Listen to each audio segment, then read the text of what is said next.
All right. Good afternoon, everyone. I'd like to extend a warm welcome to the new Dag Hammarskjöld Fellows. Welcome. You would have seen that we issued a statement over the weekend in which the Secretary General was profoundly saddened to learn of the earthquake that hit Morocco, which claimed many lives. The Secretary General expresses his solidarity with the government and people of Morocco in these difficult times. He addresses his most sincere condolences to the families of the victims and wishes a speedy recovery to the injured. And we reiterate our readiness to assist the government of Morocco in its efforts to assist the impacted population. The Office for the Coordination of Humanitarian Affairs says that as of today, according to national authorities, some 2,500 people have lost their lives and some 2,500 have been injured, the vast majority in Al-Haouz and Taroudant provinces. Road blockages and difficult geographic conditions have made it challenging to conduct search and rescue interventions. Many people, fearing additional aftershocks, have sought refuge outdoors. Moroccan authorities are leading the response efforts and have activated national rescue and response mechanisms. Civil protection units have been deployed to increase stocks in blood banks and ensure the supply of vital resources, including water, food, tents and blankets, to affected areas. Moroccan Red Crescent teams continue to respond on the ground, providing first aid, psychosocial support, and helping transport the injured to hospitals. We continue to be in close communication with the authorities to offer our support in assessment, coordination, and response to the situation. Meanwhile, the personal envoy of the Secretary General for Western Sahara, Staffan de Mistura, was in Rabat on the 8th of September. We had a useful meeting with Foreign Minister Nasser Bourita of Morocco about the Western Sahara political process. Mr. de Mistura has conveyed his condolences to the Moroccan authorities following the earthquake that struck parts of the country. The Secretary General will be in the office shortly after having arrived from New Delhi, where over the weekend he attended the annual G-20 meeting. The Secretary General participated in a number of the sessions with other world leaders for discussions on climate, development, and technology, to name a few. As a reminder, the Secretary General will be holding his traditional pre-General Assembly press conference on Wednesday. On Thursday, as he's already told you, he'll be headed to Cuba for the G77 plus China summit and will return from that trip on Friday evening. And I've been asked by a few of you about the new contribution to the Green Climate Fund. And I can tell you that the Secretary General welcomes and is very encouraged by the announcement by the Prime Minister of the United Kingdom, Rishi Sunak, that his country will contribute $2 billion to the Green Climate Fund replenishment. This announcement comes after the important contributions made first by Germany, as well as Canada, Denmark, Austria, Monaco, and the Republic of Korea. The United Kingdom is only the third G7 country to have announced a contribution to the fund's second replenishment. The Secretary General calls on all other G7 members, developed countries, and other donors to make their announcements as well before the October replenishment conference. He hopes that other countries that have the capacity contribute to the Green Climate Fund, which is vital to the fight against climate change and is helping the world's most vulnerable people cope with its impacts. I wanted to bring to your attention the Secretary General's message on the commemoration of the 50th anniversary of the coup d'etat in Chile, which happened on the 11th of September, 1973. He said that today we pay tribute to the victims of that dark period and to all those who have worked tirelessly to heal the wounds and build a more inclusive and just society.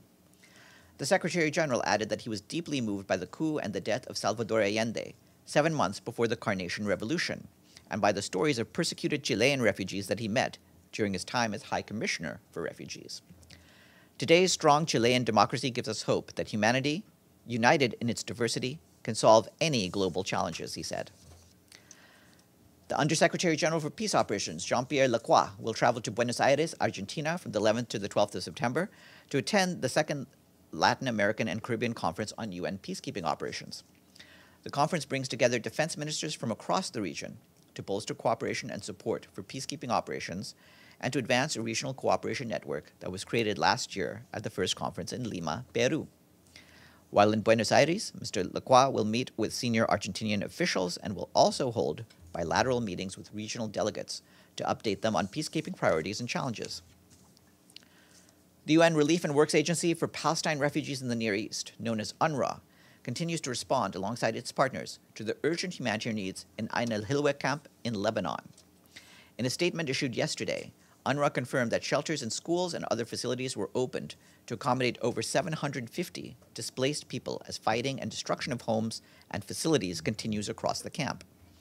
UNRWA is currently exploring alternatives to accommodate children from Ain al-Hilwa camp so that they can start the school year with their peers on the 2nd of October and do not miss out on their right to education. UNRWA calls on all parties and those with influence over them to stop the violence. From northwest Syria, the UN Office for the Coordination of Humanitarian Affairs says that continued hostilities, including shelling, have displaced some 5,300 families, which is more than 26,500 people between the 1st and the 9th of September.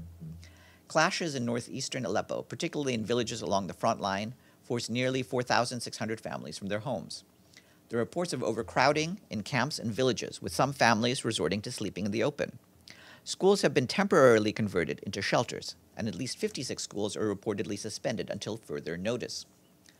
As of September 9th, at least 5 people were killed, with 22 others, including 11 children, having been injured, according to local sources. At least 6 schools were affected by the hostilities in Idlib. We and our partners are closely monitoring the situation, and we continue to deliver assistance as needed. Meanwhile, in Deir ez-Zor Governorate in northeast Syria, the situation is calm, with small markets reopening and the partial resumption of water and electricity services. Humanitarian workers are focusing on health, nutrition, water and sanitation, and food assistance. An interagency assessment is scheduled to begin today. The humanitarian coordinator in Sudan, Clementine Nkweta Salami, today condemned in a tweet the indiscriminate attacks on residential areas of Khartoum, which killed and wounded dozens of people in a market yesterday. Also on Sudan, Undersecretary General Martin Griffiths spoke to General Hemeti of the Rapid Support Forces yesterday and stressed the need for stepped-up access to people in need. With the current response not meeting the colossal needs, Mr. Griffiths hopes to bring together the heads of all of the parties to be able to reach many more people. The High Commissioner for Refugees, Filippo Grandi, concluded a visit to Chad this weekend. He called for more international support to help the country cope with the surge in the number of refugees arriving from Sudan. As of last week, more than 400,000 refugees had arrived in the provinces of Uday, Silla, and Wadi Fira. The great majority of them, 86%, are women and children.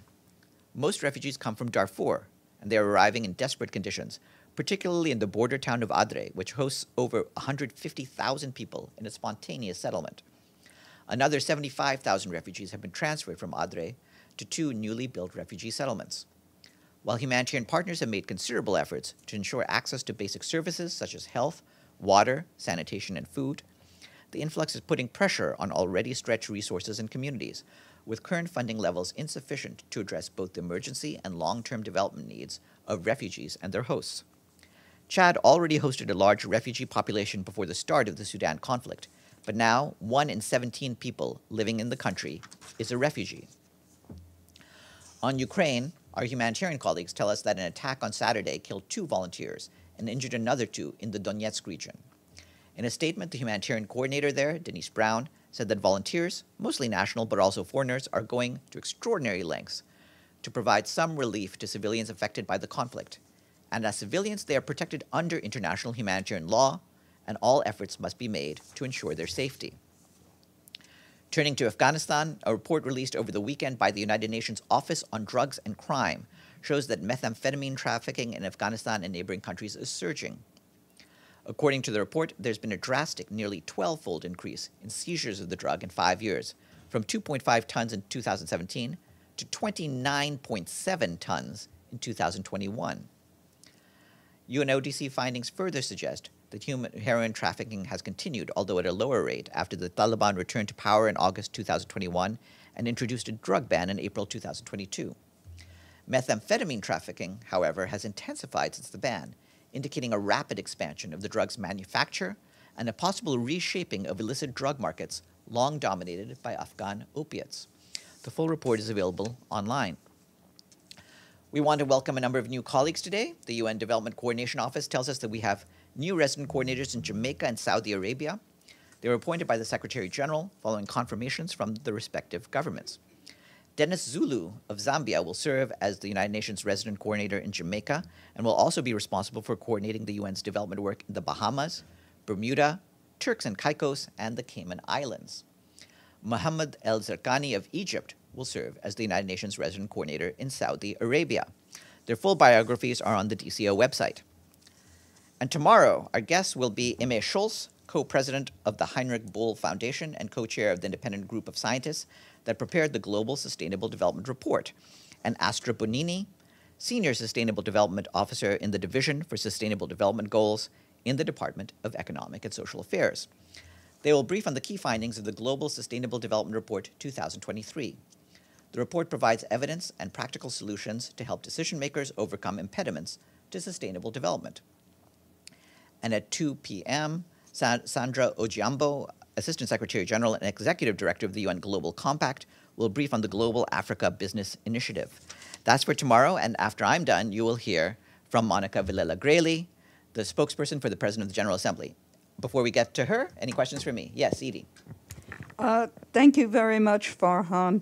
A couple of follow-ups. First, when the Secretary General was at the G-20 in New Delhi, did he get a chance to speak to Russia's foreign minister about the prospects for reviving the Black Sea Grain Initiative? No, I'm not aware that there was any discussion on that while he was in New Delhi. And secondly, I believe you said that Martin Griffiths was trying to bring together all the parties in Sudan. Mm-hmm. Yes. Does this include both the generals, and where and when might this take place? Well, we don't have the details yet. He did speak to General Hemeti of the Rapid Support Forces, and he wants to bring together the heads of all of the parties, including General Hemeti and General Burhan, to see what can be done to, as we said, reach many more people in the country.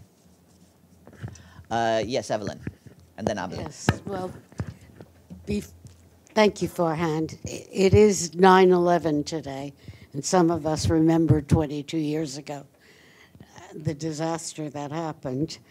And I just want to draw to everyone's attention that the Dag Hammarskjöld Fellows are now here and will start attending the press conference.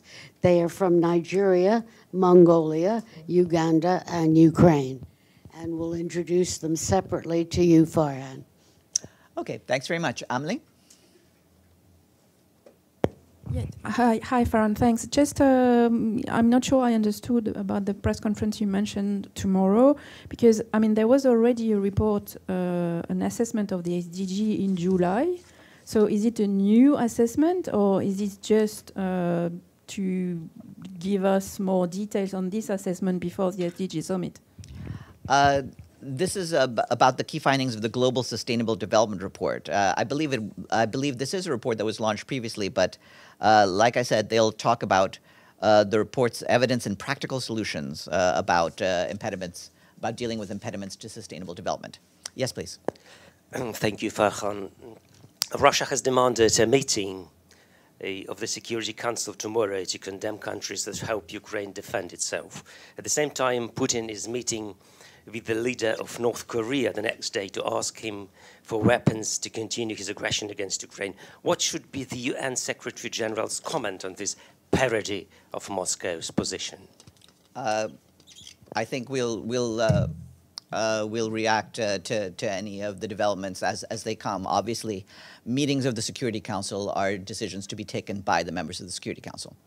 Yes, Maggie. Thanks, Farhan. On Morocco, is the UN just waiting for the Moroccan government to request you to help them? Is that why nothing has actually happened yet? Yeah, our standard procedure is that we wait and stand ready. We are making clear to the Moroccan authorities the sort of assistance we're ready to provide.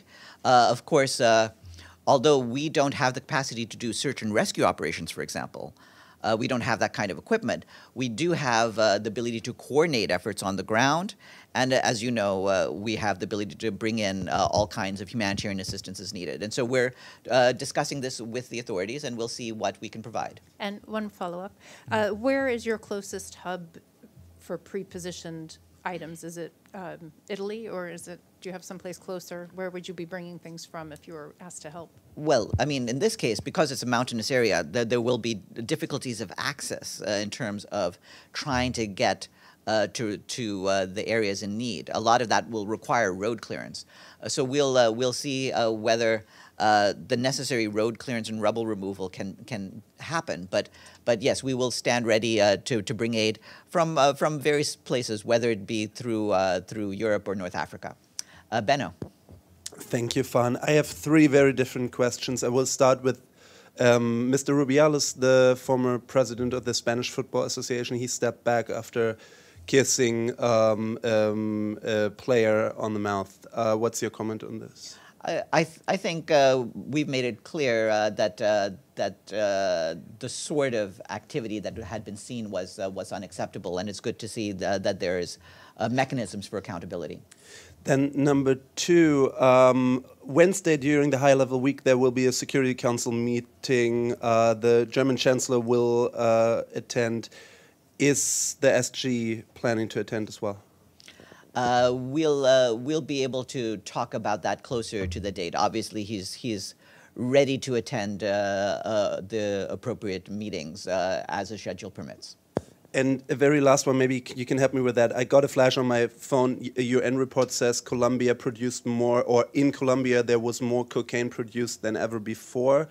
I don't know where that comes from. I believe that's something to ask our colleagues in the UN Office on Drugs and Crime. They've been coming out with reports, including the one on Afghanistan that I just mentioned, and so check with them. Yes, Deshi. So first, a couple of follow-ups. You mentioned about the press conference of the Secretary General. That would be on Wednesday. Do you have an exact time on Wednesday? I believe the expected time is 11. 11, okay. Yes. Yes, it's going to be here. Okay, so my question is concerning our G20. Don't look so sad. That's good news. So my question is on G20. We know that Secretary General was in India last weekend. There's the outcome of the declaration of G20. In that declaration, when talking about the Russian-Ukraine conflict, there's no harsh words, there's no condemnation, there's no even invasion. That's what the UN's position, I believe. Does the Secretary General feel disappointed on this outcome of declaration of the G20? Well, I mean, obviously, that's a result of the work done by the members of the G20 themselves. We don't have a comment on the way that they came to compromise on different language. Our standpoint on Ukraine, of course, is based on the relevant resolutions of the United Nations, including those of the General Assembly. And so that's where we get our guiding lines. So keep going with the declaration. In that declaration, when talking about climate change, there is no commitment of phasing out the fossil fuel, which the Secretary General repeatedly urged G20 countries to do so, and feel this is a indispensable way to get the net zero goals. So what is the reaction from the Secretary General on that part of this declaration? Well, regarding climate, the Secretary General's made very clear that the G20 brings together the world's largest emitters, and he's always said that he wants to see more bold commitments and action from the G20 countries, so he continues to believe that. So my last question, maybe my last question, on Black Sea Initiative, any update? Nothing to share for now. You've seen what we've said, and we continue to do what we can at various levels to move forward with exports from Ukraine and the Russian Federation. And that will be my last question. Okay, Abdelhamid, and then back to Maggie. Please put up Abdelhamid's volume. I have two questions. First, why sorry, hold on. You're still. Please boost it a little bit more. Yeah, there's something wrong. There's been something wrong in recent days with your connections, Abdelhamid. You might need a different way of connecting, but try again now. Let's see. Nope, it's absolutely silent now. Abdelhamid, please email me your questions, and I'll try to get back to you that way. Maggie? Oh, wait, hold on. Yeah, try again. Nope. Sorry, it's not working. Please email me and I'll get back to you with that. Yes, Maggie. Libya said more than 2,000 people have drowned in flooding. Has there been any requests to the UN for assistance, and is there any reaction? We'll follow up with them on if we get a request from the Libyans. We'll certainly follow up, but we're aware that of this devastating damage, and we'll stand ready to respond. And with that, wait.